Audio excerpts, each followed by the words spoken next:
Today, I'm going to be talking about the decision to have or have not with regard to children.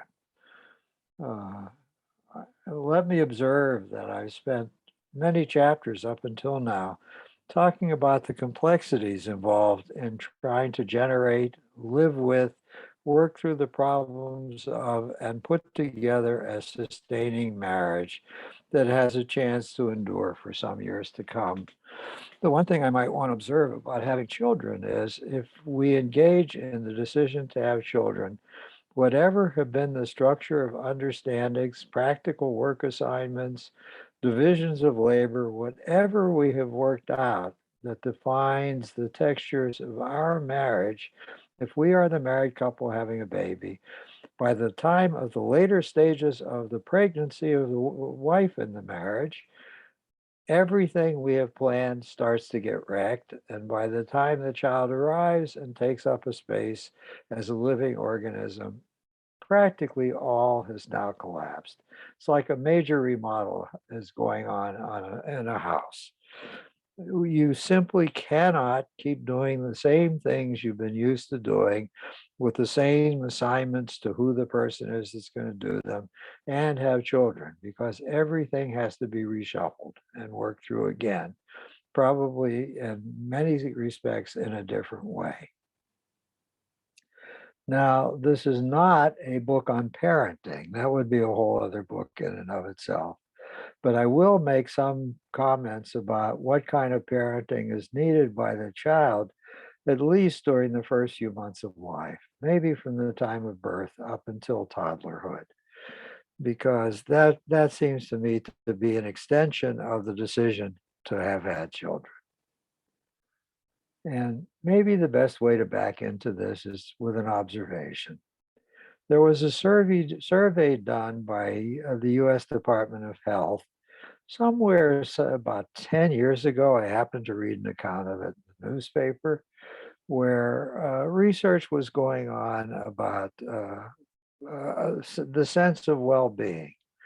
What was necessary for people to feel a sense of well-being, and which kind of demographic groups did better than others in achieving a sense of well-being.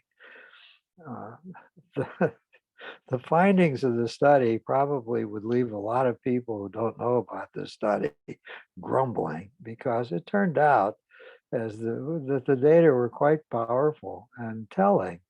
In that survey, the the couples that had elected not to have children were significantly more content and enjoying their lives than were the parents who had elected to have children.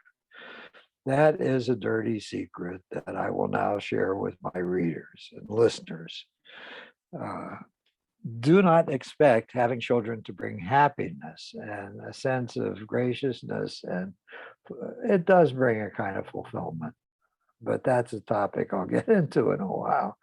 But don't expect it to bring ease and graciousness and pleasantness. It does not. It's quite a disrupting, challenging, draining, and difficult experience.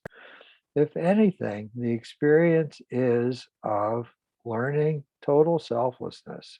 That's what one has to be prepared for. Why such selflessness? For good reasons.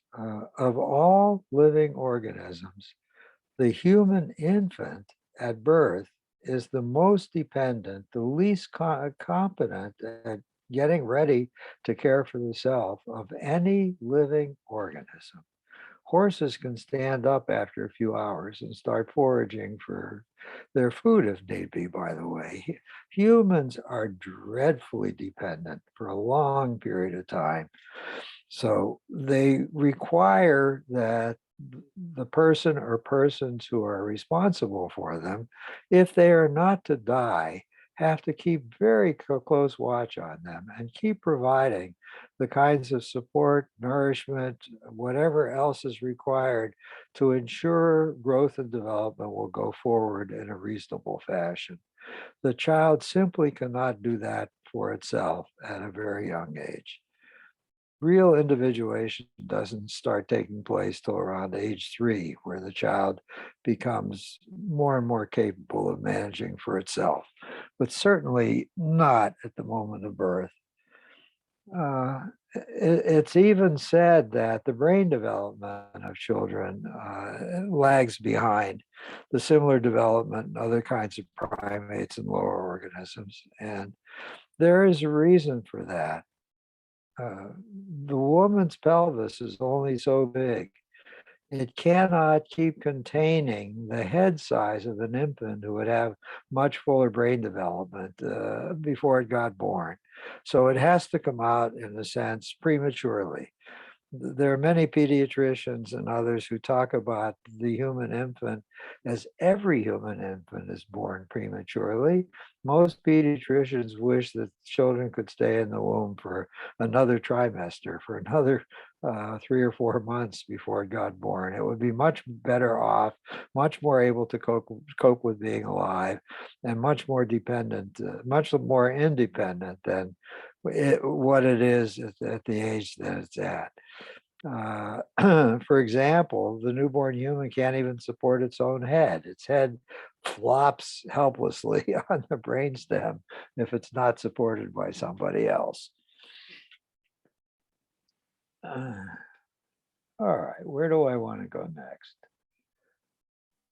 Oh, the other, not only does having children interfere with comfort and well-being and contentedness, but there is a financial cost that we don't ordinarily think about if one decides to have a child. This was a statistic from about 7 years ago. In that year, and I'm sure the number is higher now because inflation is running at some terrible rate. And in that year, 7 years ago, 2015, if you had a child in 2015, you could expect that that child would cost you $185,000 by the time it turned 18. And that's without any unusual expenses of any kind. That's simply for food, clothing, some portion of the housing, a little bit of medical expenses, a little bit of recreation, whatever is provided to the child. Nothing unusual or excessive. Now, I don't think most people think about what the financial cost to them is going to be. They have magical expectations that they will have children and somehow that will take care of itself somehow. Well, it doesn't. It has to be budgeted for, and it is a real cost. And if you want to do any special education, like put them in preschool or daycare or private schools later on, do anything special for them, that number is going to grow hugely in the period ahead. So I will then talk about why the relationship between the parents gets bankrupted and has to be reworked.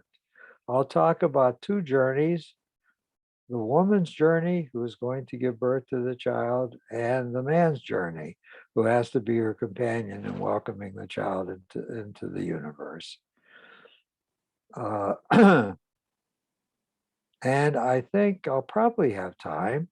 I will talk about the added complication that can come on us, because we may decide that we would like to have children and our bodies don't cooperate. Some portion of the population has fertility problems.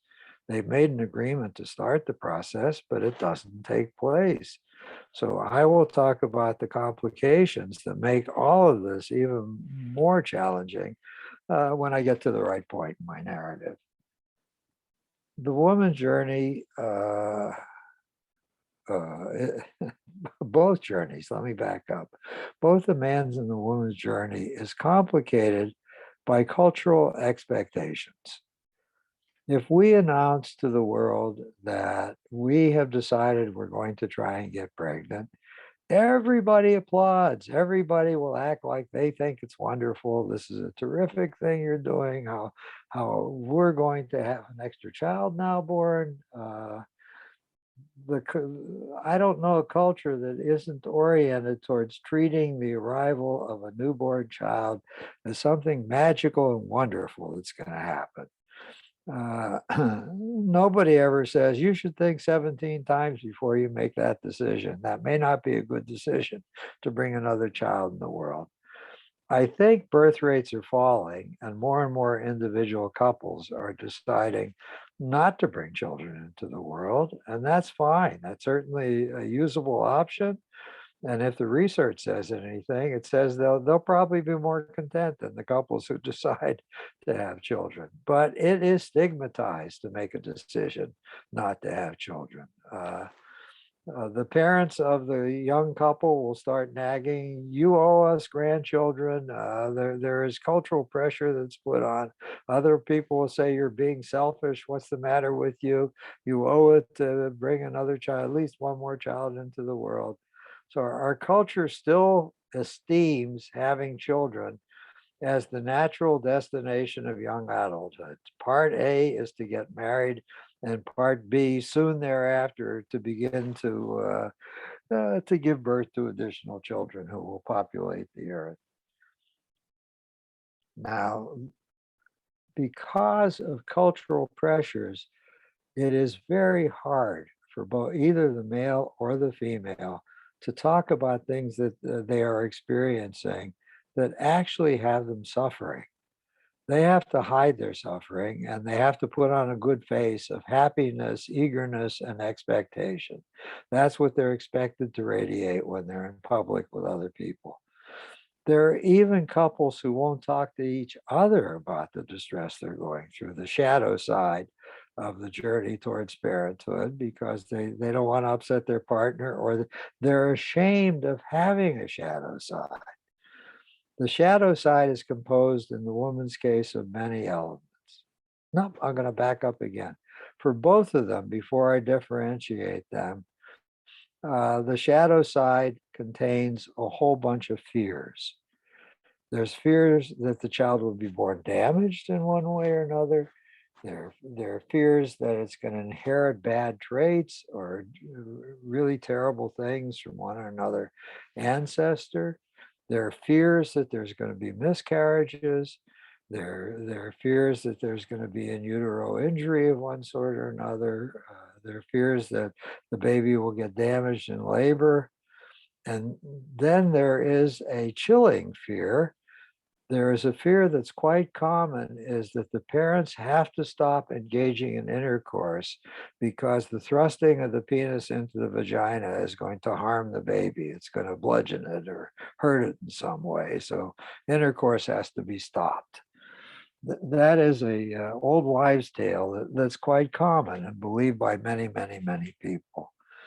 So there is a general fearfulness about the journey into to adulthood, because we can do certain kinds of testing in utero right now. That's calmed some of the fears of the population. You can find out if you have a genetic disease in a fetus now. Then you can test for other things that we didn't used to be able to test for. Some of that is calming.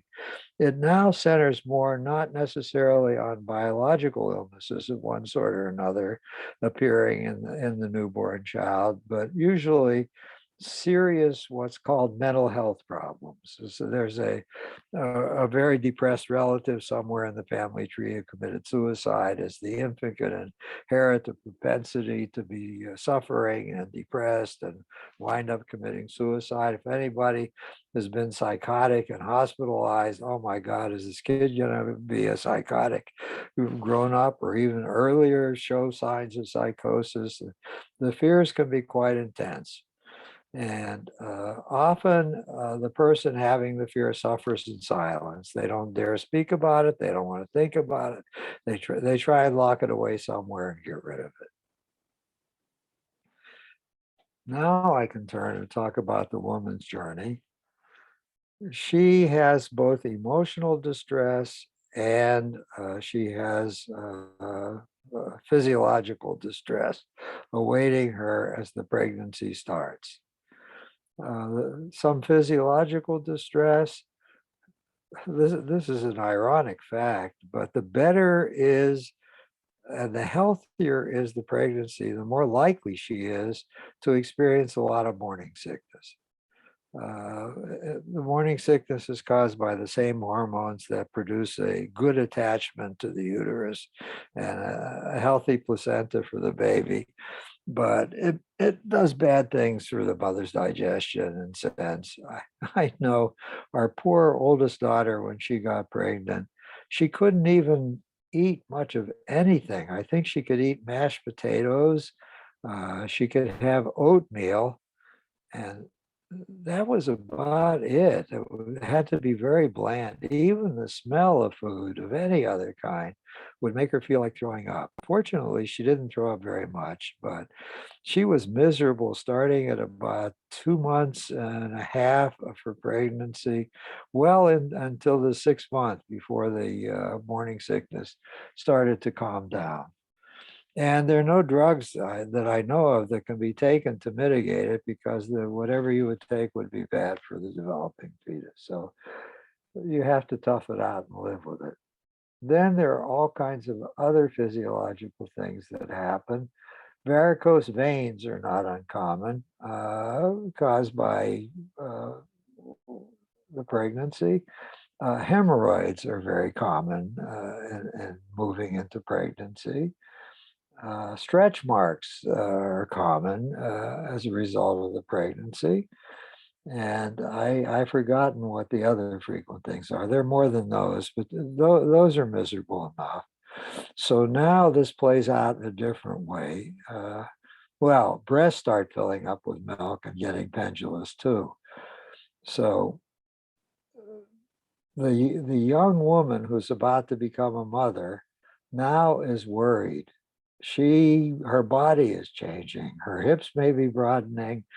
Her breasts are sagging more. She's getting stretch marks. She's worried, is she still going to be appealing as a really attractive young person to her husband? She's going to be a mother. She's not going to be such a young person anymore. And there are changes in her body taking place, some of which are going to be permanent. She starts getting frightened. Oh my God. And this is going to continue after the baby comes. Will I ever be youthful and look the way I did ever again?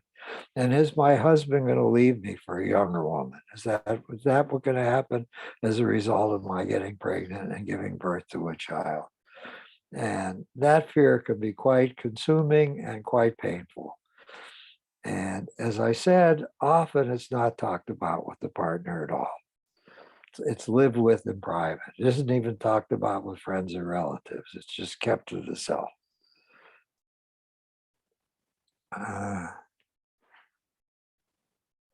Let me go on beyond that.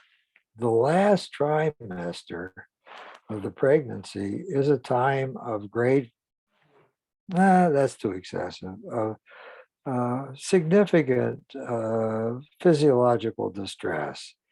It's hard to walk around with something that becomes the size of a watermelon protruding in your abdomen. It's awkward. There's no comfortable position. It's hard to sleep at night. If you lie on a side, that's no good. If you lie on your back, that's no good. It's hard to lie on your stomach. There is a diminution of any interest in sexuality. So the bond, the sensual bond of the coupledom is being broken for a while, and will stay broken for some time after the birth of the child. So that communion is lost. And the woman just, she may as a kindness to her husband do oral sex or touch him or masturbate him, but usually the woman doesn't feel very much in the last trimester like doing much of anything that would be labeled as sexual.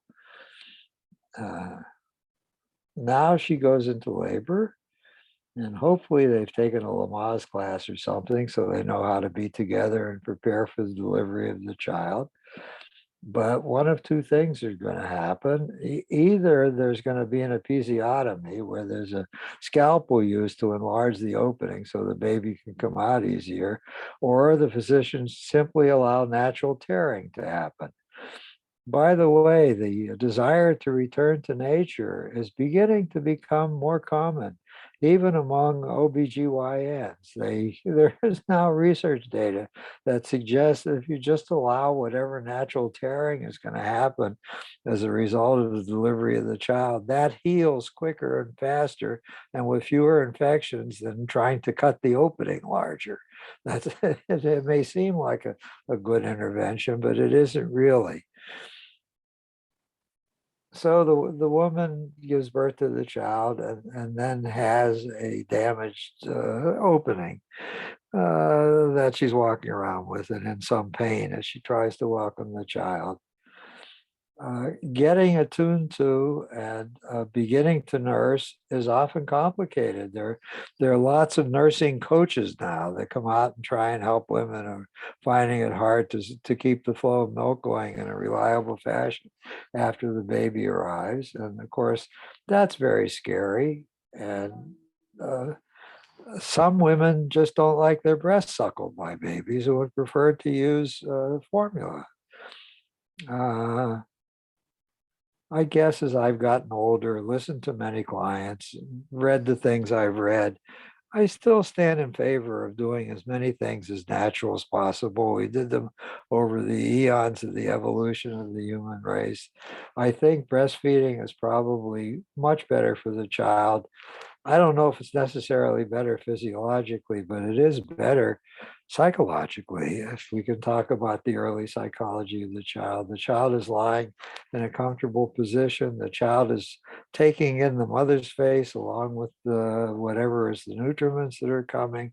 The child is being held by the mother and feels the warmth of the mother's body in a different way. And it's a different kind of experience than bottles where you can hold the child at some distance, even prop the bottle up and walk away from the child as the child gets older. So the bonding experience seems to be better if breastfeeding goes on. And probably, if it's possible, if the woman doesn't have to return to work and pump her breast so somebody else can feed, it probably would be better for the child's emotional and psychological development, let alone physiological development, if the breastfeeding went on at least until the first birthday. That would be a reasonable time to consider weaning, although it can go on longer than that without anything harmful happening to the child. The added benefit of mother's milk is that there are antibodies in it that help starting to prepare the child for resistance to illnesses, which it had little or none of when it was born. But the second thing that happens to the woman is uh, she will be subject to sleeplessness.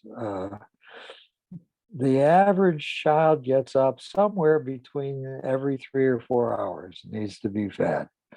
And that goes on around the clock. And a wise woman, if she can attune herself to the rhythm, would be best off if she did a similar thing. If she napped sometimes when the child was napping and got up whenever she needed to feed the child and stayed on the child's rhythms, because otherwise, if she tries to have a night's sleep, it's going to be interrupted 2 or 3 times. Yes, of course, breast can be pumped, and dad could give 1 or 2 of those feedings in the night, help out in that way, and let his wife continue to sleep. These are the kinds of things, the new things that have to be negotiated between the two parties. I'm already illustrating some of them, but there is a general sleeplessness for both people. Both husband and wife begin to suffer the strains of sleep deprivation and the irritability that comes along with that. And it takes many months before the child starts sleeping through the night, and 6 or 7 hours of uninterrupted sleep can be counted upon again. That's a long journey. Uh, those are the main points I want to say about the wife's difficult journey. Let me talk about the husband's difficult journey. Uh, Starting in the second to third trimester of the pregnancy, the young man, if he is yes, still young, needs to accept something that is not wonderful to accept. he is going to lose the bond he has with his wife in significant ways. She is increasingly becoming preoccupied with the life that's growing inside of her.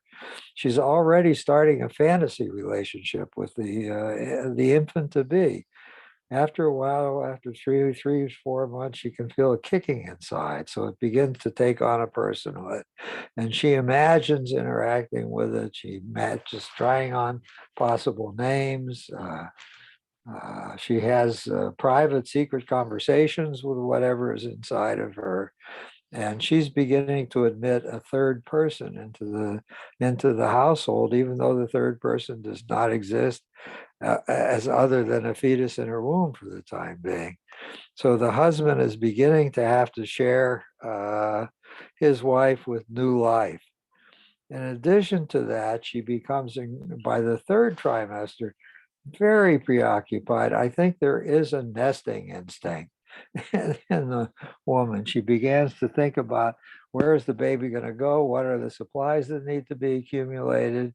What brand of diapers is she going to use? What kind of wardrobe is the child going to have? If there's a separate room, should the room be painted? What color should it be painted? She's very actively into nesting. And I think men can go and be of some companionship, but I don't think they get as nearly as involved with it or hooked by it psychologically as their women partners do. So already the potential father knows where he's headed. He is headed into a support role.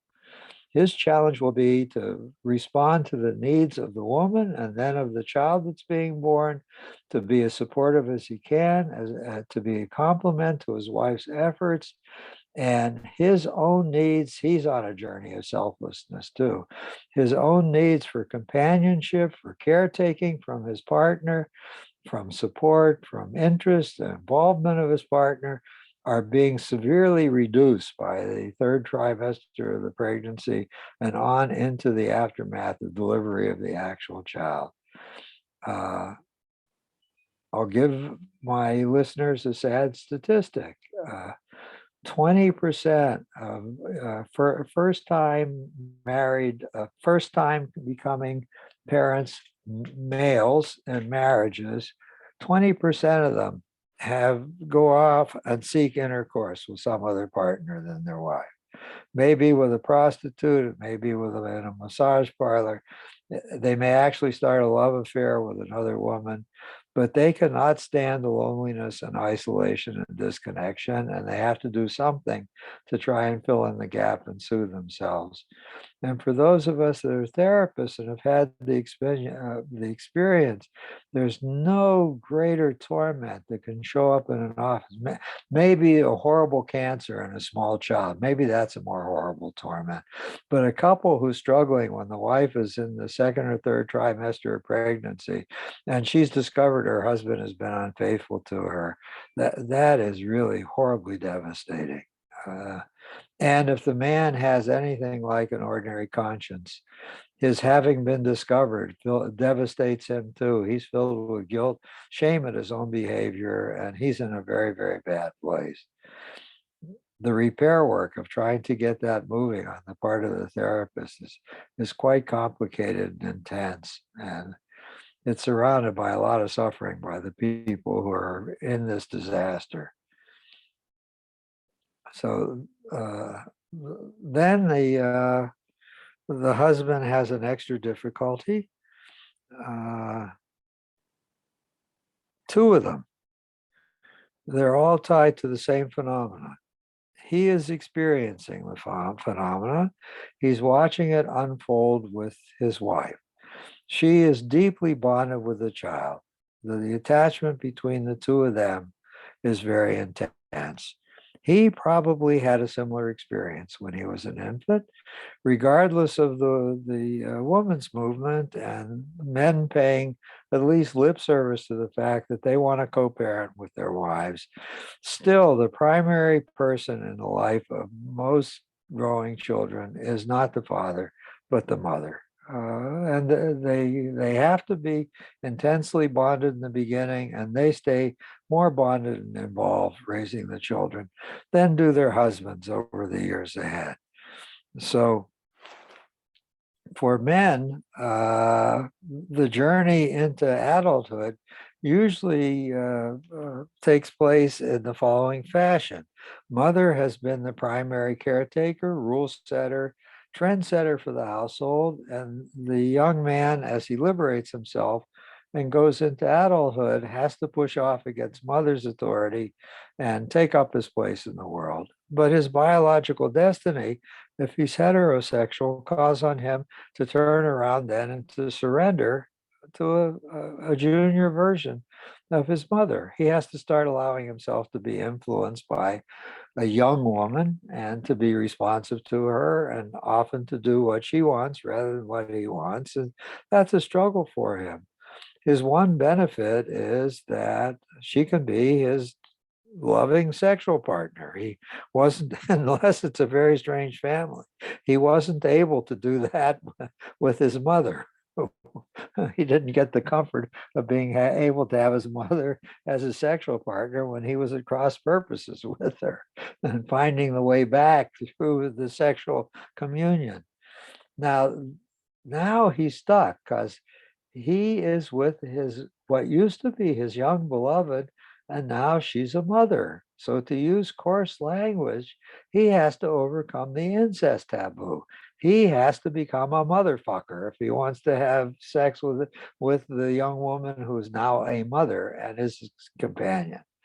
So there are physiological barriers to resuming sexual relations between a couple that's recently given birth to a baby, and there are psychological difficulties in resuming the union, the sexual union between the two of them. For the man, primarily overcoming his revulsion of being a motherfucker. Oh my God, she's nursing my baby and I'm putting my penis in her. What is this? This is more than I can bear. This is terrible. Oh, he has to struggle too. He may be having daydreams that he would like to suckle from his breast, and he feels the shame of thinking of such a thing, that he would even experiment with suckling from his wife's breast. Everything gets mushed and very complicated symbolically between the two of them, and they have to somehow find their way back through all of that to reestablish a good and full connection with each other. I think those are the main pains of becoming a parent that I have focused on. Can I think of any more now? Not at the moment. If it comes to me, I'll intersperse it later, because I now want to take the fork in the road that's a detour. I want to talk about the complications of infertility. I think the statistic is, depending on the age of the woman, the statistics are about 20 to 25% of couples who try to get pregnant have an infertility problem of some kind. And the technology has gotten increasingly good at trying to overcome that. But it is a terrible thing to make the decision to try to have a child, and then 1 month goes by, 2 months goes by, 3 months goes by, 4 months goes by, and no child is coming, even though the couple may be trying to track ovulation and trying to do what they can to make sure they're having intercourse when ovulation is taking place. But now it's time to seek out medical help and at least have some evaluation done. And there's no way to feel good. Somebody is not, somebody's physiology is off if there's a fertility problem. Is it the woman? Are her eggs not of good quality? Or are there does she need some kind of surgery to take out some obstructions? Who is bad? Oh, thank you. I would have to deal with my own memories. I knew they'd come up if I talked about this, because I'm one of the people who had fertility problems in my first marriage. And in my case, it was a fairly rare condition My former wife was actually allergic to my sperm. The secretion she would secrete to lubricate herself killed my sperm. Now, I should have heard that as a message from the universe that I was with the wrong person, but I chose not to listen. Uh, so that's something that can happen. Man can have a very low sperm count, and we macho guys, if we're told we have a very low sperm count, and it's our fault that the child's not being conceived, and some other man's sperm is probably going to be mixed with our sperm in order to make sure that our wives get impregnated. That's quite a blow to self-esteem. That doesn't feel good at all. Anybody who's told that is going to suffer and feel like crap. And there isn't much anybody can do to make it up to him, unfortunately. And then each time that intercourse is tried again, because the fertility docs will try some medications or some surgery or maybe mixing sperm with the man's sperm. And the first few interventions tried by the specialist may not do anything. So every menstrual cycle now becomes a time of death and mourning. It didn't work. There's still no baby. And she's bleeding again, and we have no prospect of a child. And the additional thing is now the options for having children start being more and more expensive. And it's not covered by insurance. No insurance is going to pay for it. So the expenses mount. If you want to have in vitro fertilization, that will cost, I think currently about $20,000. If you need a donor egg from somebody, that costs about $20,000 to get a donor egg. Yeah, they usually harvest several eggs from the donor. And there's complications. You get a chance to say what the donor should be like. So there's a courtship process where you're given backgrounds of several different people who are egg donors, and you try and pick who's going to give the eggs that are going to be the ones that result in your having a child or children. Then you're daydreaming too about what are you going to tell the child about their birth and how they were born. Because if there's an egg donor, they have a different biological parent. If there's sperm mixed in with the sperm, are there going to be DNA testing to see if that's the father's sperm who actually fertilized the child or not? There are moral questions, complex biological questions, and these all have psychological consequences for the couple. The ultimate in getting pregnant in a complicated way is to have both an egg donor and a surrogate womb that's been rented. Somebody who agrees to have the fertilized eggs that are fertilized in vitro put into her womb, and she'll carry the child or children to term and then give up the child again back to the parents. So who's the parent? What's a parent? Very complicated biological and legal questions. In one case, neither of the germplasm of either parent may be involved. There may be an egg donor that's donating an egg. There may be sperm taken from a sperm bank, and the products of this are put into a rented womb to be carried to term and then taken by the parents. Finally, somewhere along the path, as you struggle with infertility, you begin to ask yourselves, are we willing to adopt? Are we going to stop? Are we going to set a dollar limit? And if we're not pregnant, at that point, are we just going to stop trying and grieve that we're never going to become parents and live in a childless state? Or are we going to adopt somebody? If we are, what are the parameters we're willing to live with regard to adoption?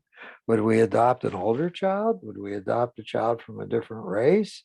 Would we adopt a child from a foreign country?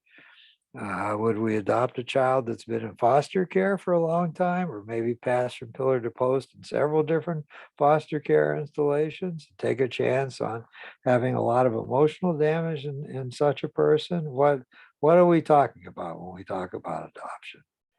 These are only some of the terrible complexities that people who are struggling with fertility problems have to deal with. And they are quite unhappy a good deal of the time and suffering and hurting. The divorce rate is actually very, very high in that population. Uh, Both couples are grieving. They need a lot of soothing. They need a lot of encouragement, and they're unable to give to each other what the other one needs. And they get irritable with each other. They start bickering a lot. And somebody says to Howell that uh, not unusual, and that because they're already daydreaming. Maybe if I got a divorce and started over again with another partner, then I could have an ordinary delivery and not have to deal with all these limitations. So that stressor is a bad one in terms of trying to hold a marriage together. My colleagues will tell you if they've had a chance working with this population. Let's see, is there anything else I want to say about this?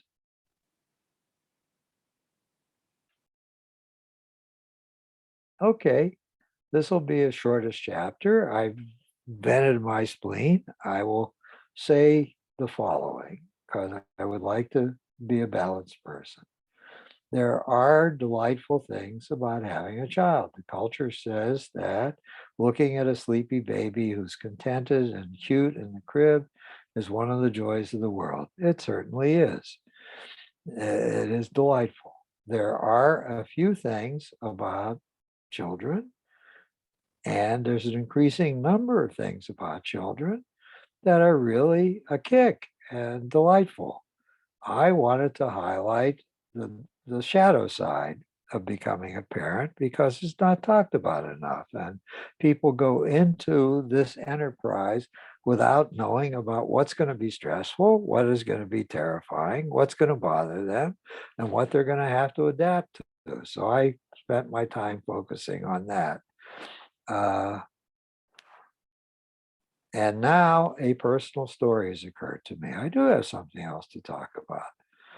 Uh, the There will be experiences of frustration and rage that have to be dealt with that are not part of ordinary life. If you have a reasonable relationship with a grown up, there are not many episodes of losing your temper, but if you're trying to help a child, and because of the nature of the child in infancy, the child is not responding or cooperating with you, and the help is badly needed, the frustration can lead to a towering rage. And I have an example from my own life.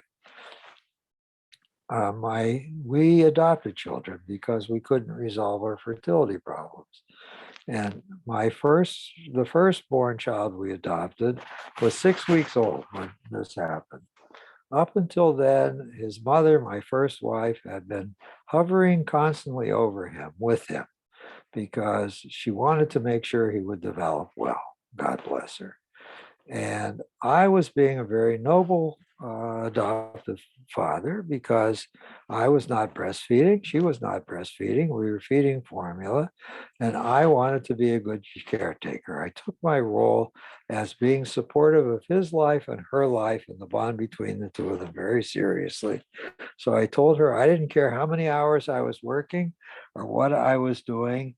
I would do the night feedings. All she had to do was make the formula for me and have the bottles in the refrigerator, and I would warm them to body temperature. And I would sit with my child and I would rock in a rocking chair and give him his night bottles. I said that was actually, it was a joy for me to do. I didn't care if I was tired, sleepless, or cranky the next day because it was quiet time. I could be alone with him and in something almost spiritual to feed him the nourishment he needed to be alive. And I was doing that, and it was lovely, and it did nourish my soul in a certain way to be a kind and caretaking person who was watching over his son and was allowing his wife to get some uninterrupted sleep. 6 weeks out, my wife finally decided it might be safe because I was a reasonable person and it was a weekend. It might be safe to leave me with my son for a few hours so she could get some time away at last. She wanted to go do some marketing and then she wanted to be gone for 2 hours. And then she wanted to sit in a park with a book and just sit under a tree and read for a little while and have some solitude and some alone time. And that sounded splendid. And we were both on the same page. We figured out what time she would leave and what time she would come back. And I would be alone managing my little infant 6 week old son by myself, which I proceeded to do. She told me when she left she had just fed him, so she didn't think that he would need anything for a while. But if for some reason he seemed to want to eat, there was more formula in the refrigerator waiting. And she had changed his diaper before she had left. So all I probably needed to do was I could just play with him for a few minutes, rock him in the rocking chair, whatever I wanted to do, and then just put him down in his crib to go to sleep. And he should take, at least for part of the time she was gone, a very, very nice nap. So I did. I rocked him. I sang him a lullaby. I put him in the crib and put him down. And he lay there for a few moments and then he started screaming. And I said, "Oh, what's this?" And I picked him up and I jiggled him a little bit. I gave him some kisses and I said, "It's time to take a nap. You haven't napped in a while. Here, try again." I put him down and he started screaming again. And I said, "Oh," I was trying to problem solve. Maybe he didn't get enough to eat at his last feeding. Maybe I had to warm up a little bit more formula and give him some more to eat. Maybe he'll go to sleep then if he's really satiated. So I heated up the formula. I was holding him all this time, sat down in the rocking chair again. He kept spitting out the nipple. He wouldn't take the nipple and he wasn't eating. And he started screaming again, sitting there in the rocking chair. And then I thought, I better check his diaper again. And sure enough, he had had another BM. And I thought, that's the problem. Let me change him. Then he'll go to sleep. He doesn't need to eat. I'll put a clean diaper on him and everything will be fine and he'll sleep.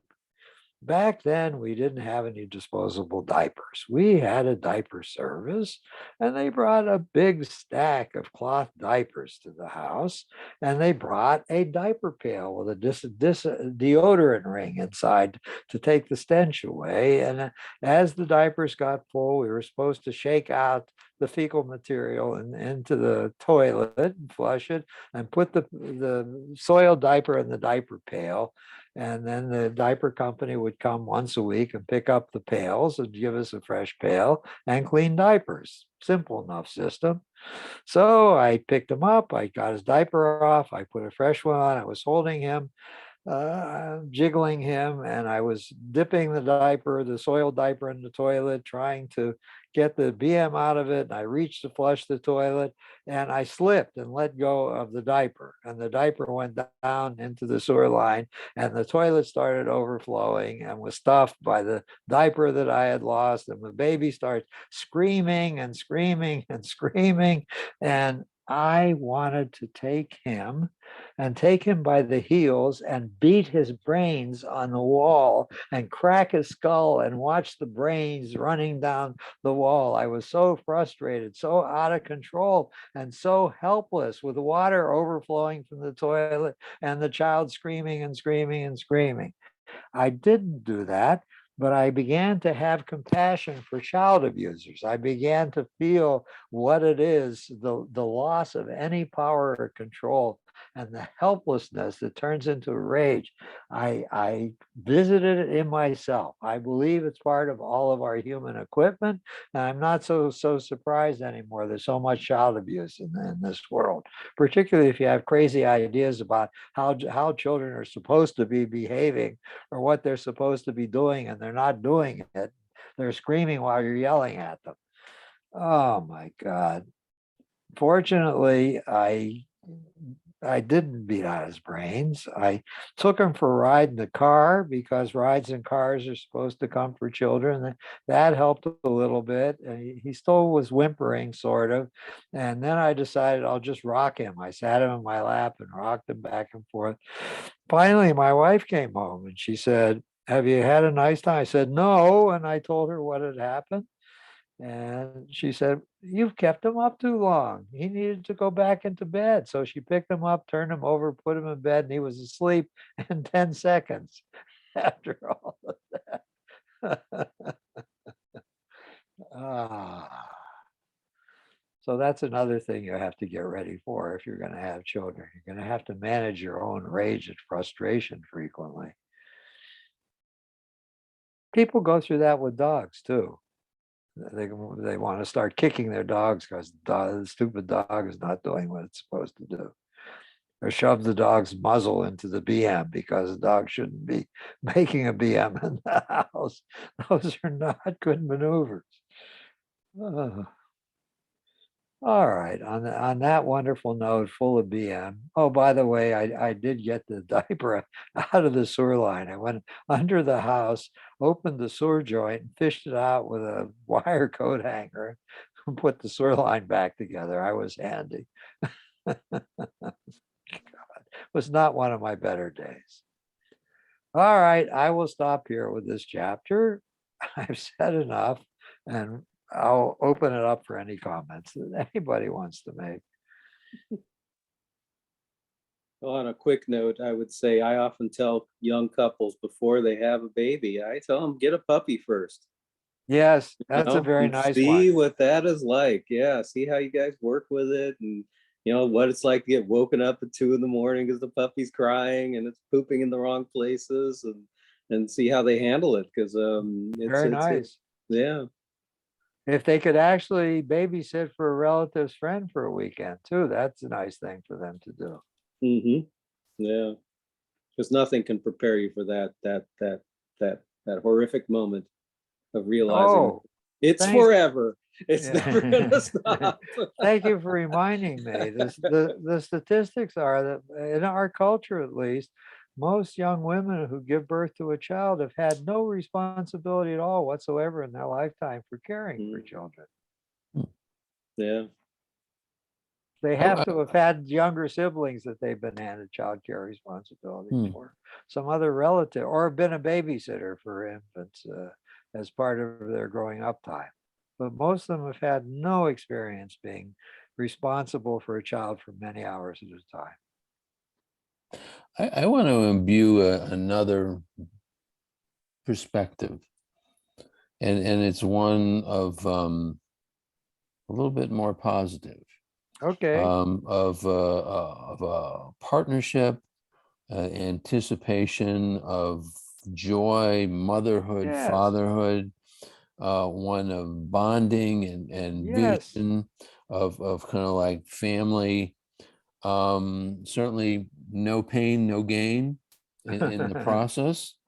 And that, at least in terms of my, I have had three very, very different children Yes. with very different births, Yes. a natural birth, a C-section, an IVF, with a miscarriage prior to the second child, with all along all kinds of breastfeeding and card carrying membership with La Leche League, and I wouldn't um, have given up any of it for a moment. And Yes. so I can appreciate, kind of like conflict and fear and certainly depression and prepartum and postpartum depression. But still, in some ways, the overall experience and the overall process, is joyful. Thank you for that. You are the aspirational voice of the culture. That's what the culture beckons to us with and says is possible. And yes, it is. But good, thank you. You're allowing me to build a bridge with where I started. I said that there is a collapse of all the mechanisms for how life is to happen arrangements about who's going to do what to whom. What you're saying is the outcome of reconstructing all the connections and working on them to put new ones in place and flexibly to work out solutions to what to do now that there are three of us instead of two of us. You're talking about the payoff after the work is actually done well. Mhm. And so my caveat is you have to get through all these horrors and deal with them and regulate them and work out the arrangements that so that everybody's life is being reasonably cared for, the life of the infant and the life of the two partners. And then you can once again be in a much more stable and functioning and well worth living kind of life. But the Mhm. transition time is probably a couple to 3 years before you get from point A to point B, and a lot of work is required. That's true. It is a lot of work. That's totally unnecessary if you don't, unless you decide to have children. The previous work you did can suffice for a long time to come if you don't have children. But if you do, you're inviting a structure wrecker into your house Yeah. that has to be contended with. Thank you for your help. That was wonderful. Now I'm much clearer of what I wanted to say. All right, so we are not going to meet next week, but we will return to other things I have yet to talk about. Oh, and I've decided my final chapter is going to be, is divorce looming? That should be not foreboding at all. Have a good time until we get together again. Okay, we'll see you. Bye. Yep. Bye, guys.